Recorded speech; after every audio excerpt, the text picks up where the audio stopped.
Well, hey, good afternoon, everybody. BT here from BT's Corner. I have a quick video for you today. Now, you're going to notice I'm standing in a very special place. I'm standing just outside the wall of Arlington National Cemetery. Now, the reason I chose Arlington National Cemetery as a backdrop today, and I apologize if the camera phone is wiggling a little bit and if you might hear a little bit of outdoor wind, but I am standing outside and I'm trying to keep the camera steady as I do this. The reason I chose Arlington National Cemetery as a backdrop today is because I want you to understand that every person who is buried in this hallowed and sacred ground behind me at one point in his or her life swore an oath to defend, to support and defend the Constitution of the United States of America. And what I want to talk to you about today is, in fact, that very sacred document itself, the Constitution of the United States of America. Specifically, I want to talk to you about how, under the Constitution and the rules set up in that document, we elect a president of the United States every 4 years. Now, some of you are going to think this is about President Trump. It is not. President Trump is an example here. I'm going to use him for sure. This is not about President Trump, whether you like him or whether you don't like him. This is about the process that we go through as Americans to elect a president of the United States. Under the Constitution, you must understand very, very clearly that we, the people who vote in the popular election, we don't elect the president of the United States. In the entire history of the United States, going back to the first elections in which George Washington was elected the first president, the people do not elect the president of the United States. We never ever have. Not in 1789. Or 1788 when that election was held, and we didn't elect the president through the popular vote in 2016 when President Trump was elected the 45th president of the United States.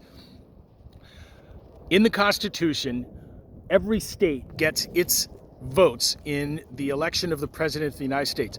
We call it the Electoral College. Now, the term Electoral College does not appear in the United States Constitution. That's just what we call it, that system that we've made that sets up how the president of the United States is elected. And what it amounts to is that every state gets a number of electors that will vote for the president, and that number of electors equals the number of representatives and number of senators that each state has in the United States Congress. Now, we're going to touch on Congress here a little bit. Under Article 1 of the Constitution, that sets up the Congress, the legislative branch of the United States of America. Every state gets representatives in the House of Representatives and gets senators in the Senate. Now, here's where people have a problem with this right now. And there are many people who are running for election right now who want to do away with the Electoral College. To do that, they're going to have to amend the Constitution. And I'm going to get to what Colorado and a couple of other states are trying to do in just a moment as well. So bear with me on that, but I'm trying to keep this short and sweet. Every state gets that requisite number of electors that matches the total number of representatives they have in the House of Representatives and senators they have in the Senate. Now, every state has a different number of representatives in the House of Representatives, and that number is based on the population in every state. So very large states in population, such as California, Texas, Florida, New York, those states have many more representatives in the House of Representatives than do states with a small population, such as, say, Wyoming, Alaska, Vermont, the two Dakotas, Arkansas, Maine. You know, they have smaller numbers of representatives. In some cases, they have only one representative in the entire state in the House of Representatives.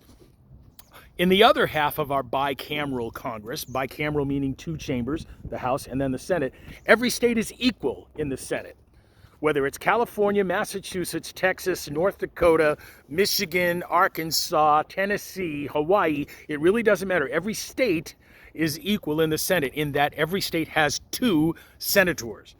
Now, the framers of the Constitution did this very much on purpose because they wanted to make sure that as far as representation in the House went and the power of the purse strings, and all spending bills must originate in the House of Representatives, they wanted to make sure that the states that had the larger populations had a bigger stake in that part of the legislative process. They also understood, however, that if there wasn't a check or a balance made against those states with the very large populations, that the states with small populations would quickly, very quickly, be overrun, and their voices simply would not be heard or represented as well. So in the Senate, all states are equal. Are you with me so far in this? This is basic Constitution 101, folks. All right, this is how it works. And it works to this day that way, with a minor exception of the 17th Amendment, which again, I'll get to in just a minute, and I'll touch on it much further in a video down the road a piece. But anyway, the only people that the people that elect directly into the United States federal government are the representatives in the House of Representatives, as the way the Constitution was originally ratified. Meaning that your direct vote for your representatives in whatever state you live in, that's who you send to Congress. In the original Constitution, the Senate, the senators, were appointed by the state governors and affirmed by those state legislatures. The senators were not originally directly elected by the people to the United States Senate. And when the 17th Amendment came in, the states ceded a great deal of power from themselves to the federal government by doing it through the popular vote. And the popular vote was put into that amendment was enacted to the Constitution because the big parties at the time, and they're the same two big parties today, I won't name them, you know who they are, they wanted it that way. It was easier for them to control the political process that way. The states never, ever, ever should have given up that power to the federal government by allowing the U.S. senators from those states to be directly elected by the people. It should have been controlled by the governor and legislatures of each state. All right, enough of that. That's water under the bridge. Right now, the way it goes, we directly elect our representatives and we directly elect from our states our senators. So you got the House of Representatives and you got the Senate. 50 states, 2 senators each, you get 100 senators. All states are equal. But in the House of Representatives, they are not.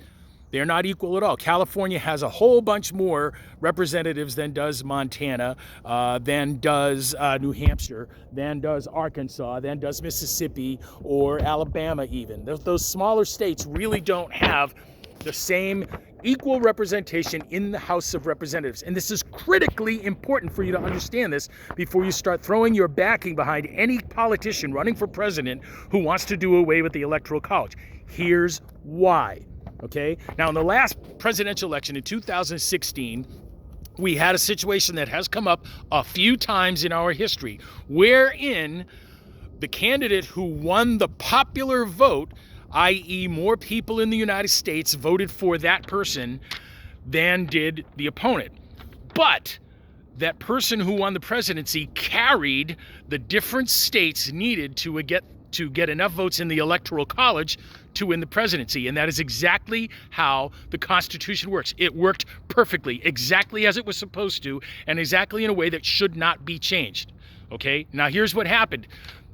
In the last election, 2016, Hillary Clinton won the popular vote, and her margin of victory over Donald Trump was something like 2 million votes. It was between 2 and 3 million votes across the nation that would have made her the president had we elected a president by a popular vote. We don't. We elect president through the Electoral College. In the Electoral College, Donald Trump carried enough states to win the presidency. In other words, those states had to award their electors to Donald Trump to vote for him for president after the popular election was over. The reason we have a popular election if we have the Electoral College, you ask? Good question.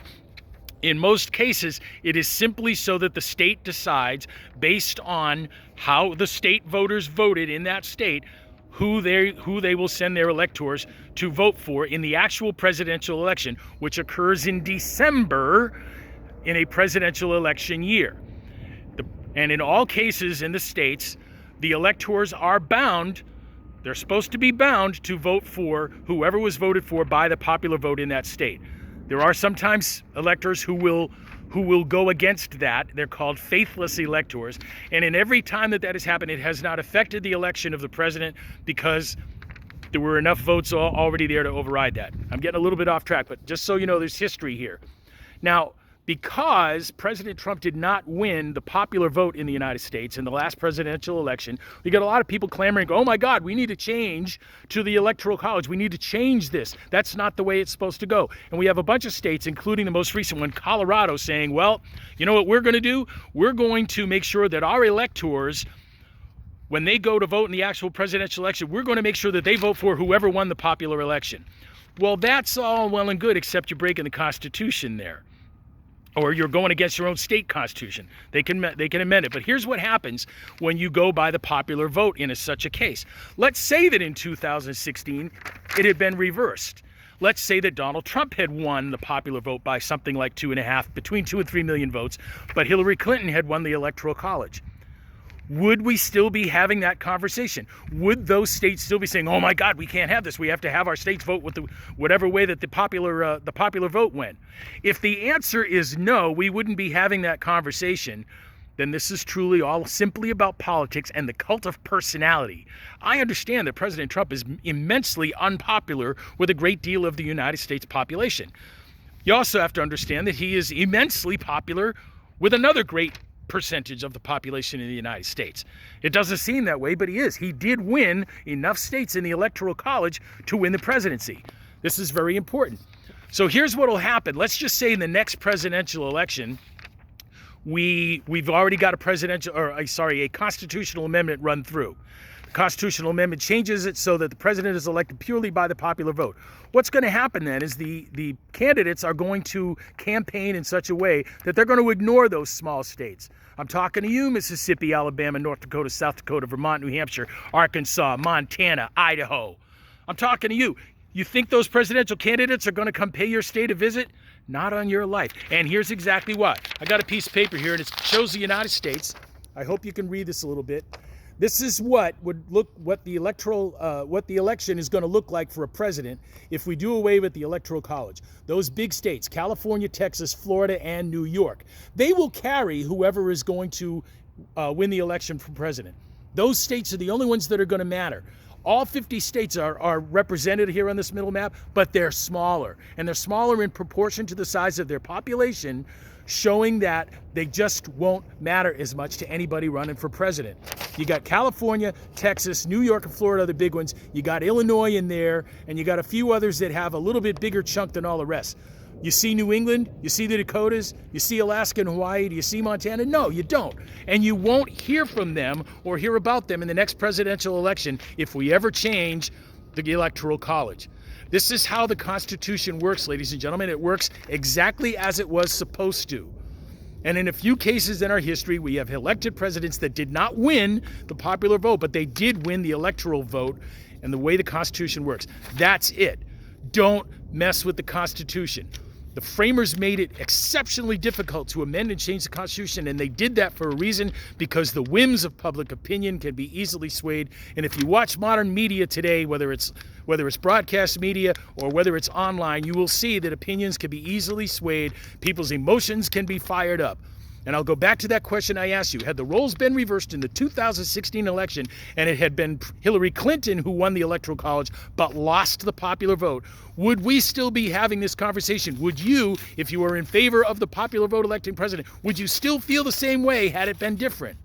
And if the answer is no, then this is simply politics, and your opinion has been swayed by the popular emotion and popular opinion and media, and it's nothing more than garbage. Don't mess with the Constitution. Leave it alone. The Electoral College works. It works really, really well, and it works well because all the states have something at stake in the election of the president.